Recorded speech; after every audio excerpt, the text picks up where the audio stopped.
মন্ডল বল করতে যাচ্ছে। এই হচ্ছে আমাদের কাচ্চি মন্ডল। মন্ডল বল করার আগে কিছু বলবেন?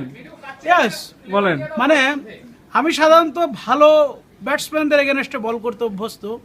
ফিসার ডিপার্টমেন্টের মতো পঙ্গু একটি টিমের বিরুদ্ধে খেলতে গিয়ে আসলে নিজে কি বলবো। আচ্ছা, আর কিছু বলা লাগবে না। এর হিসেবে আমাদের রিয়াতে বলবে মন্ডলের উত্তর। মন্ডলের বলেন, এভাবে বলেন। ওর মতো নির্লজ্জ একটা বলারের যার 4 বলে 424 রান যায়, 38 রান। 38 রান, ওর মতো নির্লজ্জ একটা বলারের বল আমি যে ব্যাটিং করবো এটা তো আমার প্রেস্টিজের ইস্যু। ওরা ইত্তেফাক দিয়ে ব্যাট করে দেওয়া হোক। ওকে ওকে। না না, আর বলা যাবে না, এখন বল করতে হবে। ব্যাটসম্যান পজিশন নেওয়ার আগে বল করে পালাইছে আনিস ভাই। আবার ঘটনা আছে, আবার ওই সাইডটা যে ঠিক করবে তখনও চার খাইছে।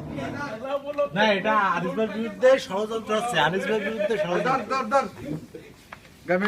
আনিস ভাই সম্পর্কে কিছু বলেন। আনিস মন্ডল। আনিস মন্ডল আসলে ওইদিকে কাচ্চির দেখা পেয়ে বল ব্যাটসম্যান পজিশন নেওয়ার আগে বোলিং করে দৌড় দিচ্ছে। ওকে, রিমন ভাই। যে বলার 4টা বল করলে 4টাই 6 খায় এবং 4টাই নো হয়, তার সম্পর্কে বলে নিজেকে ছোট না করতে সরি চায়। ভাই, 3টা নো হয়েছে, একটা বল ছিল। আচ্ছা, ঠিক আছে, তাহলে আমি আর মিস্টেক। তো আসলে যে বেশি দেয় এটা হিসাব রাখা খুব কঠিন। তো এইখানে আমি আর ওনার সম্পর্কে বলে ওনাকে বিখ্যাত করতে চাই না, কারণ নজরুল বলেছেন যে মোস্তফা ইস্তেফা দাও। হ্যাঁ, মোস্তফাকে নিয়ে সমালোচনা করলে সে বিখ্যাত হবে, মন্ডলকে নিয়ে আমরা সমালোচনা করলে কাচ্চি থেকে বেরিয়ে এসে বিখ্যাত হয়ে যাবে। So, ইস্তেফা দাও। ওকে, দেবো। মন্ডল ইতিমধ্যে হিট। ও, তাদের একটা গর্বের জায়গা আছে, তারা নাকি আমাদেরকে প্রস্তুতি ম্যাচে হারাইছে। আরে ভাই, প্রস্তুতি ম্যাচে তো আফগানিস্তানে বাংলাদেশে হারাইছে।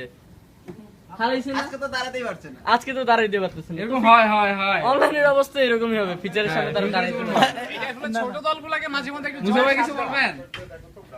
বলবেন কিছু মন্ডলের প্রসঙ্গে?